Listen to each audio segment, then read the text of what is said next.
आज आपण पाहणार आहोत ISM ने संपणारे शब्द. शब्दाच्या शेवटी जर ISM येत असेल तर त्याचा आवाज काय होईल ते आपण पाहूया. ओके, पहा काही संकल्पना दिलेली मी ती तुम्हाला सर्वप्रथम ही अभ्यासलीच पाहिजे तरच तुम्हाला वाचता येईल. शब्दाच्या शेवटी जेव्हा ISM येतो तेव्हा त्याचा आवाज इजम असा होतो. काय होतो? इजम. ISM जर शब्दाच्या शेवटी असेल तर त्याचा आवाज काय होईल? इजम. काय होईल त्याचा आवाज? इजम. बघा, ISM हा काय आहे? काय आहे? बरोबर. तो कशाने सुरू होतोय? Very good. कशाने सुरू होतोय?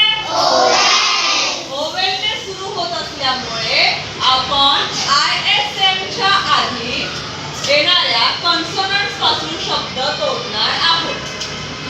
ISM च्या आधी जो कन्सोनंट येईल, T येईल, C येईल, कोणताही ISM च्या आधी जो कन्सोनंट येईल तिथून शब्द तोडायचा आहे. ISM च्या आधी येणारा कन्सोनंट माहिती आहेत ना? AEIOU सोडले तर बाकी सगळे काय आहे? कन्सोनंट. जर ISM च्या आधी कोणताही शब्द आला तर तिथून शब्द काय करायचा? तोडायचा. तिथून शब्द काय करायचा? पहा, ISM इजमला आपण कन्सोनंटचा आवाज जोडणार आहोत. किती इझी आहे. उदाहरणार्थ दिले स्टेप 1. लक्ष द्या. CULTISM हा एक शब्द आहे. CULTISM.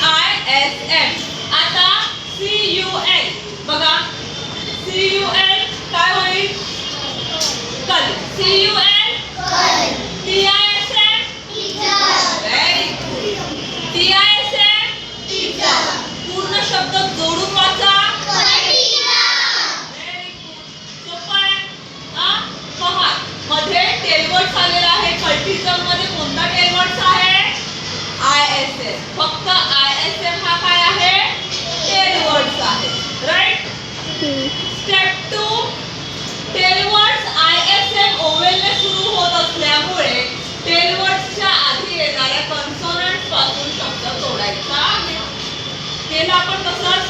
ISM च्या आधी T आला, बरोबर तिथून आपण शब्द तोडला. राईट. सोपं आहे. पहा, काही छोटे छोटे शब्द दिले. CUL हे झाले आपल्या इथे. CUL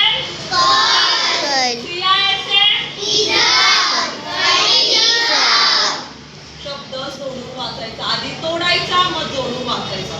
शब्द तोडायचा कसा समजलं? कसा तोडला मी शब्द? कसा तोडला?